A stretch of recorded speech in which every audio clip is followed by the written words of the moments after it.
दोस्तों ये जो प्रॉफिट मोहम्मद सल्लल्लाहु अलैहि वसल्लम की शान में जो गुस्ताखी का मामला काफ़ी तूल पकड़ता जा रहा है, और ख़ासकर ऐसे वक्त में कि जब एक नहीं दो नहीं बल्कि चार चार Islamic countries namely Qatar, Saudi Arabia, Kuwait, Iran, इन लोगों ने बहुत ही स्ट्रॉन्ग रिएक्शंस दिया है और कंडेम किया है और इंडियन गवर्नमेंट से डिमांड किया है कि क्या एक्शन लिया जाए। और उसके बाद फ़ौरन इंडियन गवर्नमेंट ने, खासकर बीजेपी ने, अपने दोनों स्पोक्स पर्सनस यानी नुपुर शर्मा और नवीन कुमार जिंदल दोनों को सस्पेंड किया पार्टी से। एक को पार्टी से निकाल भी दिया, नवीन कुमार जिंदल को।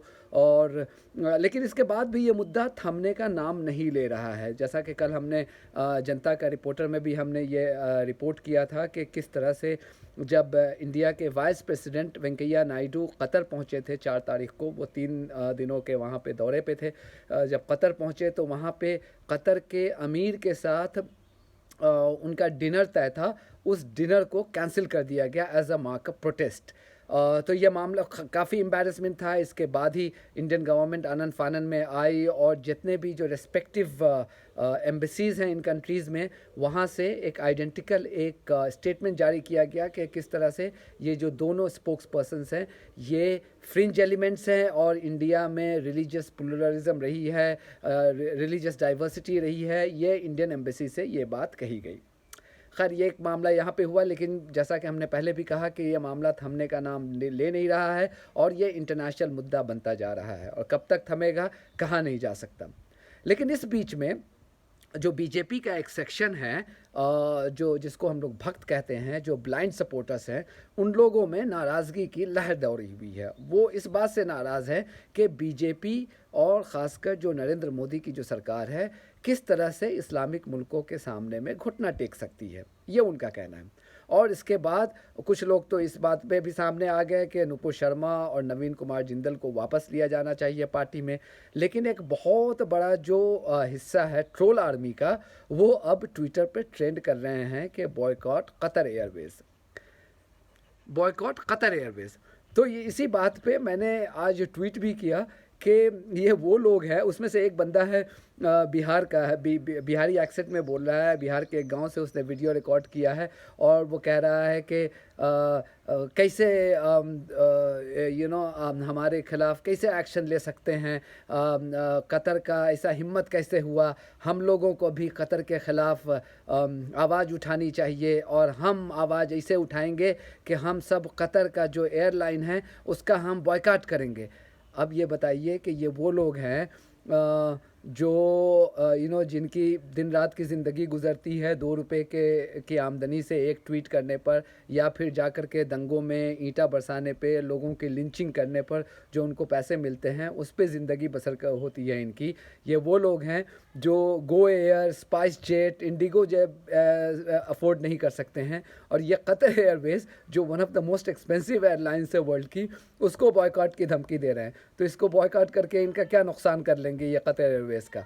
अगर इनमें इतनी हिम्मत अगर है तो अपने लीडर जिनकी ग़ुलामी ये करते हैं उनको कहें ना कि कतर को बॉयकॉट कर दें।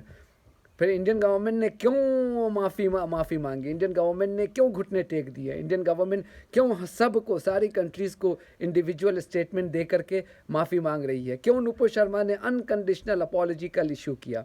क्यों नुपुर शर्मा ने कहा कि मैं अपने आई विड्रॉ माई स्टेटमेंट?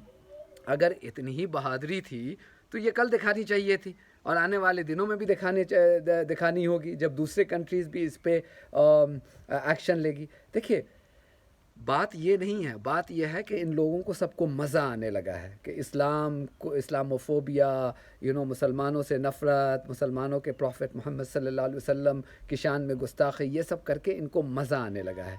मतलब इनके गॉड्स की कोई अगर का मजाक उड़ाए जो सरासर गलत है, तो वो बुरी बात है, उस पर एक्शन होना चाहिए। लेकिन इनको खुली आज़ादी मिलनी चाहिए कि ये दूसरों के मजहबी जज्बात को मजरूह करें, दूसरों के रिलीजियस सेंटिमेंट्स को हर्ट करें।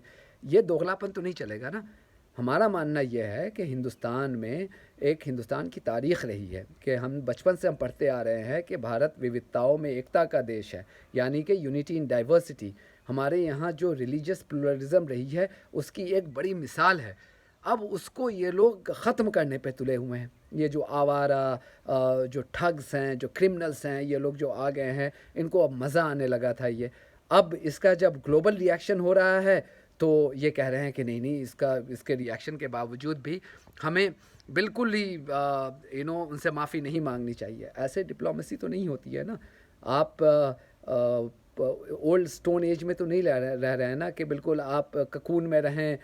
एक ग्लोबल विलेज में हम रह रहे हैं, आप इग्नोर नहीं कर सकते हैं।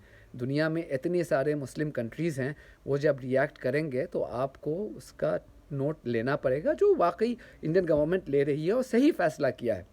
पहले तो मुझे ये लगा कि जब इन्होंने दोनों स्पोक्स पर्सन के ख़िलाफ़ जब एक्शन लिया तो मुझे ये लगा कि ये एक्शन मोहन भागवत के स्टेटमेंट के बाद आया है, चूँकि 2 दिन पहले मोहन भागवत ने ये कहा था कि हमें हर मस्जिद में शिवलिंग को नहीं ढूंढना चाहिए, और बाबरी मस्जिद और अयोध्या का जो मामला था उसके बाद अब हम वी शुड मूव ऑन। तो मुझे लगा कि शायद उनके बयान का ये असर हुआ है, लेकिन फ़ौरन ये पता चला कि वो नहीं है। जब अरब मुल्कों में इंडियन प्रोडक्ट्स के बॉयकॉट की धमकी होने लगी और वहाँ से सुपर स्टोर से इंडियन सामान को हटाया जाने लगा, और फिर दूसरे कई कंट्रीज़ में, वहाँ पे एक कंट्रीज़ में तो जो वेस्ट बिन है जहाँ पे कचरे फेंके जाते हैं, वहाँ पे प्राइम मिनिस्टर नरेंद्र मोदी की तस्वीर लगा दी गई।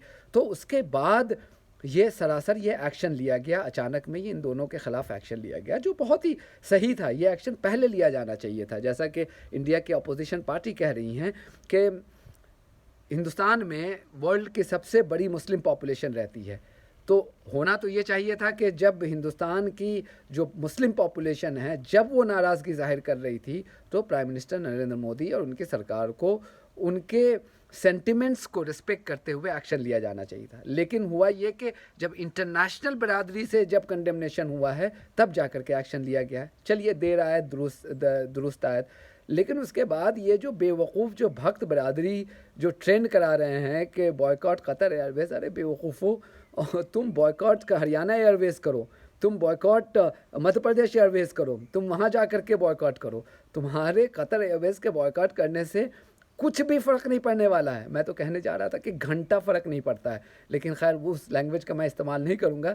लेकिन तुम्हारी वजह से क्या होने वाला है, तुम जाकर के वो करो जिसमें तुम बहुत ही माहिर हो चुके हो। लोगों का कत्ल करो, लिंच करो, मॉब में जाओ, राइट करो, ये सब करो वहाँ जा कर के। इन सब चीज़ों में कहाँ पड़े हुए हो, तुम्हारे कहने से क्या होने वाला है। तो बहरहाल तो एक इंटरेस्टिंग एक एस्पेक्ट था, मैंने सोचा कि इस पर आपसे बात की जाए। जनता का रिपोर्टर देखते रहिए, हमारी वेबसाइट को पे आते रहिए, यूट्यूब चैनल को सब्सक्राइब कीजिए और अपना ख्याल रखिए। God bless you all.